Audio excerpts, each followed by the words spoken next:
15 अगस्त की बात करेंगे हम। ये वीडियो का गलत खींचे अभी सर फोटो बोलने के लिए नहीं बस एक 15 अगस्त की बात करेंगे हम। ये वीडियो का गलत खींचे अभी सर फोटो बोलने के लिए नहीं बस एक मैं भी हमेशा से ये कहता आया हूँ कि 15 अगस्त हमारा सिर्फ एक नाम हो गया। 15 अगस्त में हम सिर्फ झंडा वंदन करते हैं, लाल किले से खड़े होकर मोदी जी हुए या वाजपेयी जी हुए या नेहरू जी हुए भाषण देते हैं और उसके बाद में 15 अगस्त के बाद 16 अगस्त हो जाता है। सर हमारी राष्ट्रभक्ति देशभक्ति नहीं जाती। ये सिर्फ जैसे 26 जनवरी में परेड होती है, 15 अगस्त में सिर्फ एक झंडा फहराया जाता है। झंडे का फौरन लोग आते हैं, गाना भी गाते हैं उनके लिए। और मैं ये बोलना चाहता हूँ कि कहीं ना कहीं 15 अगस्त की अहमियत को समझिए। ये वो दिन है जहाँ हम आज़ाद हुए थे। इसीलिए अगर हम जब 15 अगस्त का जब हम जश्न मनाते हैं तो उसके साथ में थोड़ा सा जज्बा लीजिए कि मैं भी उस भीड़ का हिस्सा हूँ जिसको आज़ाद करने में कितने लोगों ने अपनी जान गंवाई थी। मुझे कदर करनी चाहिए और मुझे देशभक्ति जगानी चाहिए। माफ़ करना, मैं ओपनली बोल चुका हूँ, हमारे देश में 2 चीज़ों की कमी हो गई है। एक है देशभक्ति। आप बोलो ना बोलो, देशभक्ति की कमी हो गई है। सब रोटी कपड़ा मकान नहीं करते सी। और दूसरी बात अगर मैं बोलूँगा तो कड़वी लगेगी, दूसरी चीज़ जो कम हो गई है वो है ईमानदारी, ऑनेस्ट। कोई भी बंदा कोई भी काम ईमानदारी से करो। ये दोनों चीज़ों में सुधार की आवश्यकता है। आप कैनेडी का वो डायलॉग याद रखिए जिसमें उसने कहा था कि don't ask what country can give you, से व्हाट यू कैन गिव। आप अपने देश को क्या देंगे ये सोचिए। हम डिमांड करते हैं, अरे पेट्रोल का भाव बढ़ गया है, अरे वो कम है। साहब आप क्या कर रहे हैं साहब? आप इंजॉय कर रहे हैं स्वतंत्रता को जो सस्ते दामों में नहीं मिली है। तो 15 अगस्त जब आवे, मैं चाहूँगा कि आप लोग सिर्फ झंडा मत फहराइए, साथ में ये भी कोशिश कीजिए कि उसकी अहमियत को समझिए और कम से कम 15 अगस्त से अगले 15 अगस्त तक देशभक्ति को जगा के रखिए। फिर एक और 15 अगस्त आएगा आपका। इंकलाब वंदे वंदे भारत माता की जय। लास्ट में 2 शब्द नासिर भाई, 2 शब्द। आप स्पीकर नहीं तभी तो बुला रहा हूँ। एडिटर काटता है बोलता है। पर आपका एक्सपीरियंस क्या रहा इस गाने को? बहुत अच्छा रहा और मैं समझता हूँ कि शायद गाने बहुत से बने हैं पहलियों के ऊपर में, लेकिन ये पहला गाना है जो फ्रीडम फाइटर्स के आखिरी गाने के ऊपर है। इससे पहले आपने बहुत से सुना कि पहलियाँ बिचक गाना बहुत सुना होगा और सब लोगों ने बहुत मेहनत की है। और मुकेश जी तो वैसे देशभक्त आदमी हैं और देशभक्ति के लिए करते रहते हैं। तो मैं चाहता हूँ सब लोग देखिए और 100% अच्छे गाने को लोग रील नहीं बनाते हैं। जो गंदी गाने होते हैं ज़्यादातर बच्चे लोग रील बनाते हैं। जिस तरह आपके गाने से प्यारे साफ सुथरे फैमिली वाले गाने हैं, इस पर आपको लगता है कि बच्चे लोग जल्दी अट्रैक्शन होगा, गंदी गाना है जल्दी रील बनाते हैं, तो क्या होना चाहिए? सर मैं कड़वा इंसान हूँ, मुझे मालूम है। लोग मेरे को बोलते हैं मुकेश जी बद बेबाक है। मैं अंधे को अंधा भी बोल सकता हूँ, काने को काना भी बोल सकता हूँ। पॉलिटिशियन नहीं बोलेंगे। आइए नासिर भाई, क्या आपको अपनी एडिटिंग पे ये था कि आप भाग गए? आइए, सब हम तारीफ कर रहे हैं आपकी। तो ये हमारे नासिर हकीम अंसारी जी हैं जो शक्तिमान के एडिटर से लेकर आर्यमान से लेकर सौतेला से लेकर 25 सालों से मेरे साथ जुड़े हुए हैं। और ये इनायत शेख भी जो है मेरे साथ, जिसने डायरेक्ट किया, ये भी एक, मैं बता दूं अंदर की बात, मेरे को जब मेरी फिल्में महाभारत के बाद में एज ए हीरो थी 15 फिल्में, उसमें ये मेकअप मैन, बता सकता हूँ। या प्लीज मेकअप मैन से डायरेक्टर बनाया साहब। प्रकाश मेहरा से लेकर बड़े बड़े डायरेक्टरों के साथ, मुकुल आनंद के साथ में लेकर राक्षसों के साथ में असिस्टेंट करके फिल्म करके इसको मैंने बुलाया, चल तू दिमाग लगा। और इन्होंने, इनकी टीम ने मिलकर, सब लोगों ने मिलकर, 3-4 लोगों ने मिलकर, इवन जैसे हमारे क्रिएटिव डायरेक्टर है समित बंसल, ये इन लोगों ने दिमाग लगा के इस गाने को नया रूप दिया। तो मैं जो पॉइंट बताने जा, कौन से पॉइंट पे भटक गए थे बिगिनिंग में, कि ये कि रील। हाँ सर, मैं आपको बोलूँगा, आपको बुरा लगेगा कि नहीं मुझे मालूम नहीं, लोगों को बुरा लगेगा। सर ये सोशल मीडिया ने हमारे यूथ के मोरल की ऐसी की तैसी कर दी।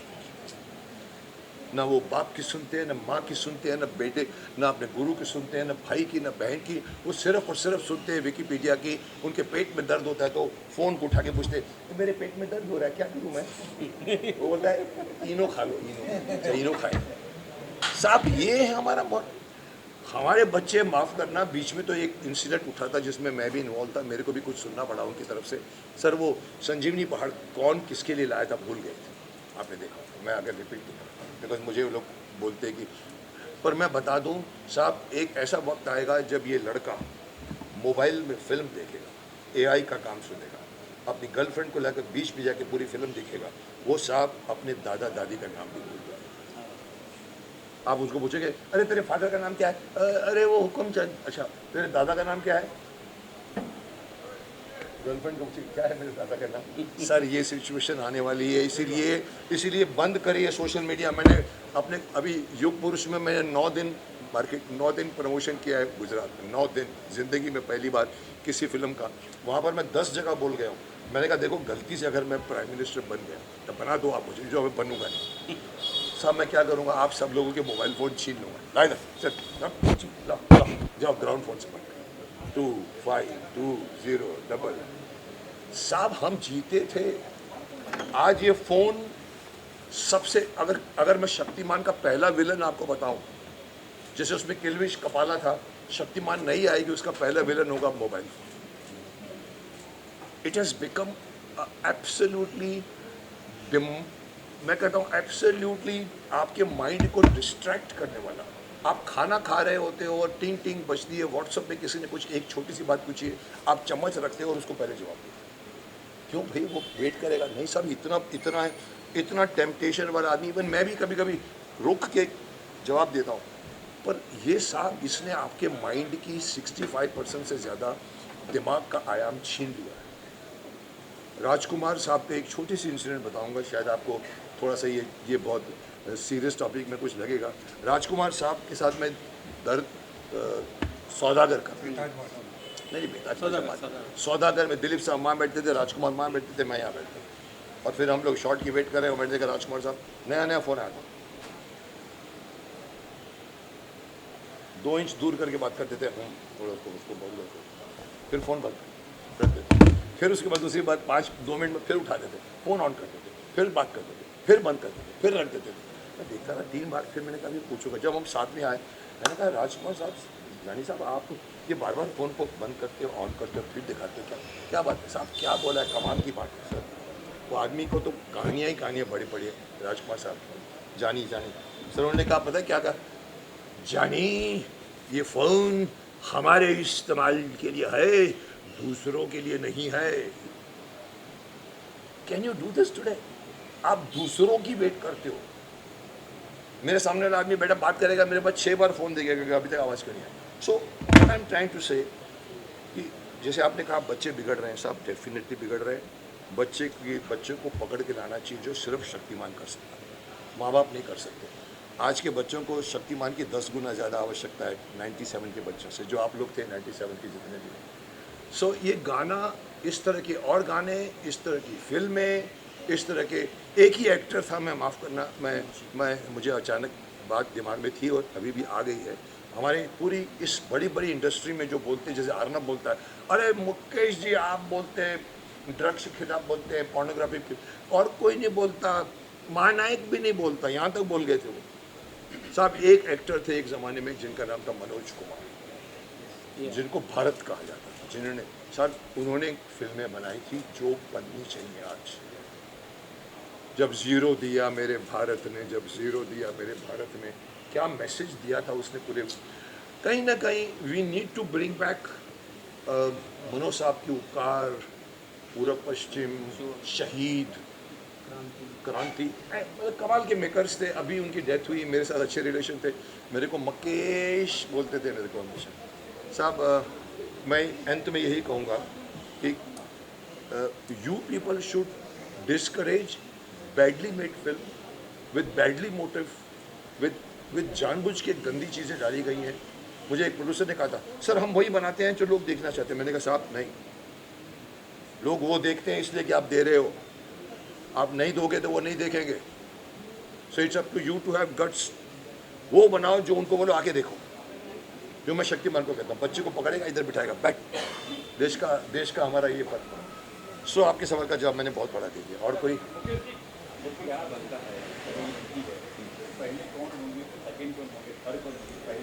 पहले ना, ये डिसाइड दीपक त्रिपाठी ये डिसाइड करता है, ये मेरे पास गाना देता है, मैं ऊपर नीचे करता हूँ, कभी कभी मैं भी बोलता हूँ कि नहीं इसके अंदर वो, इसके अंदर नहीं।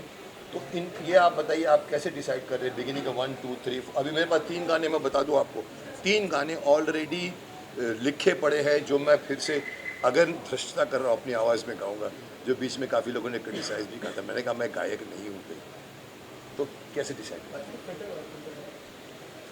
इसका सीक्वेंस जनरली ऐसे बनाते हैं कि पहले ऐसे नाम का इस्तेमाल करते हैं जिसे सामान्य लोग जानते हों, जिसे पब्लिक जानती हो और पूरे देश के लोग लगभग जानते हो। कुछ नाम ऐसे होते हैं जो राज्य स्तर पे सीमित हो चुके हैं, जबकि उन्होंने काम देश के लिए किए हैं।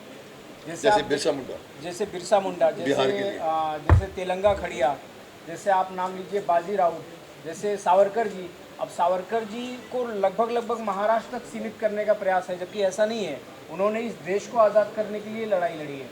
चंद्रशेखर आज़ाद ने भारत को आज़ाद करने के लिए लड़ाई लड़ी है, लेकिन चंद्रशेखर आज़ाद के नाम पे आप महाराष्ट्र, ओडिशा या अन्य कई जगहों पे ऐसी कोई सड़कें बड़ी सी नहीं पाएंगे, या उनके नाम पे बना हुआ कोई यूनिवर्सिटी, कोई एयरपोर्ट, ऐसा कुछ नहीं मिलेगा। तो हम लोग पहले प्रयास करते हैं कि बच्चे वो नाम पकड़ें जो ऑलरेडी लोग जानते हैं, फिर धीरे धीरे हम ऐसे नामों पे जाएंगे कि ऐसे बहुत से नाम हैं जिन्होंने आज़ाद जी, भगत सिंह जैसे काम या उनसे भी बढ़कर काम किए हैं, लेकिन इतिहास के गर्त में वो खो गए।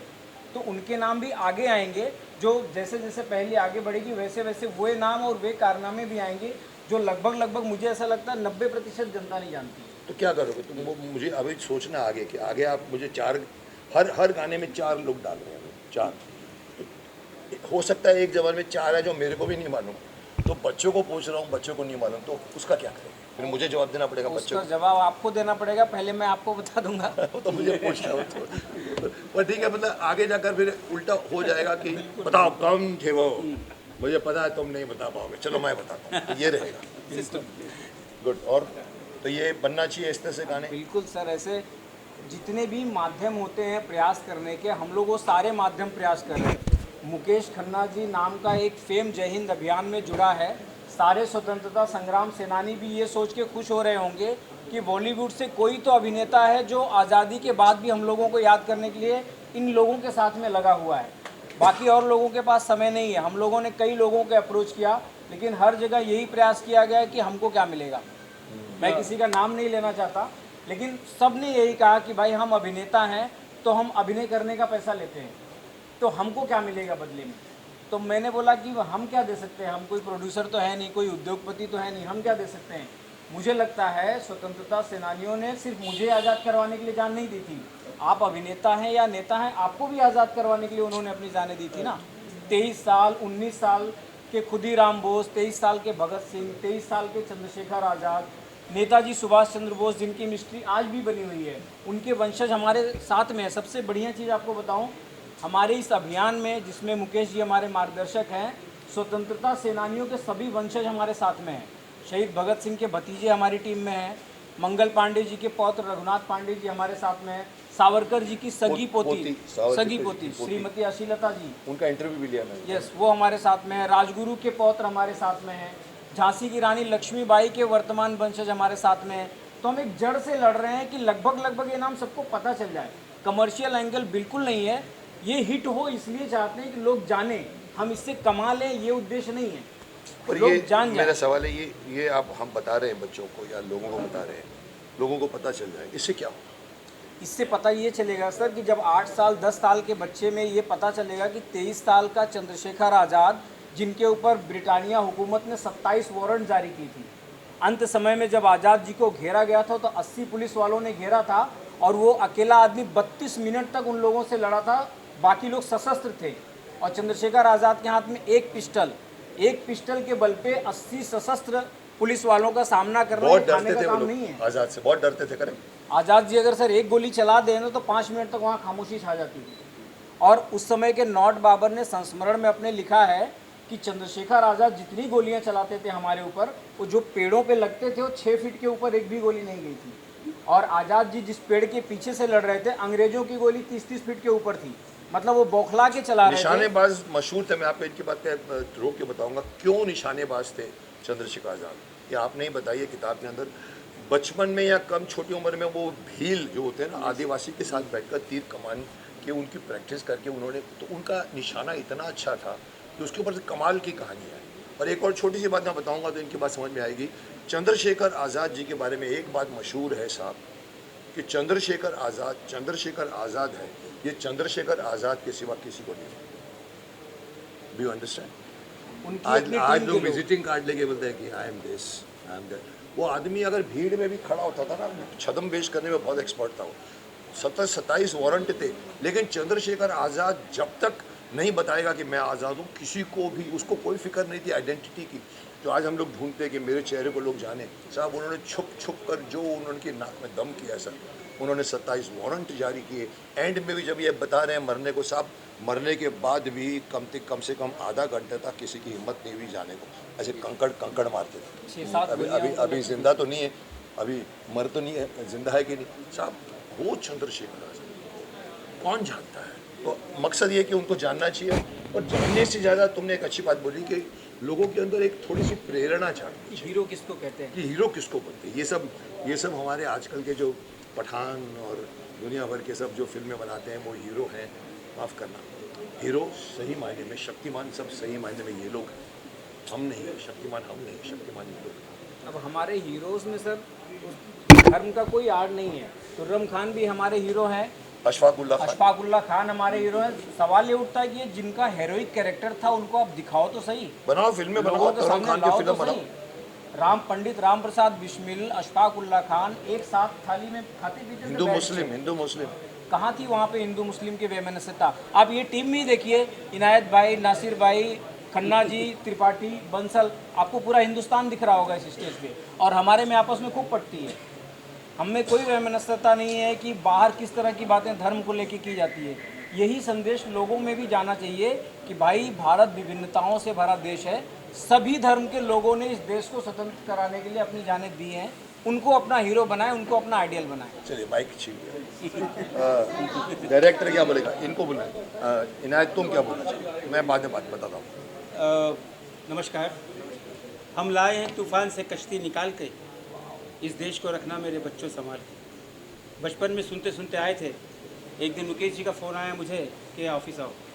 मैं ऑफिस गया, क्योंकि मुकेश जी के इससे पहले जो फिल्म थी, अपने जो सीरियल था हमारा आर्यमान, उसको मैंने as a episode director shoot किया था।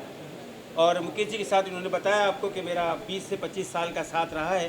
When I start my career as a makeup artist, Jitendra ji, Ekta ji के father is my godfather. उनके वजह से मैं इंडस्ट्री में आया, अरुणा जी की वजह से डायरेक्शन में आया। और मुकेश जी के साथ में काम करके 84 के अंदर आई बिकम अ डायरेक्टर। तो जब मैंने, मुकेश जी ने कहा कि ये आप गाना देखो, सुनो, और इसको अभी आपको पिक्चराइज करने का सोचो। हमने सारी टीम के साथ में, उस टीम के अंदर नासिर भाई, सुमित, नवीन, विक्की और दीपक जी, भैया, हम सारे लोगों ने मिलकर डिस्कस किया।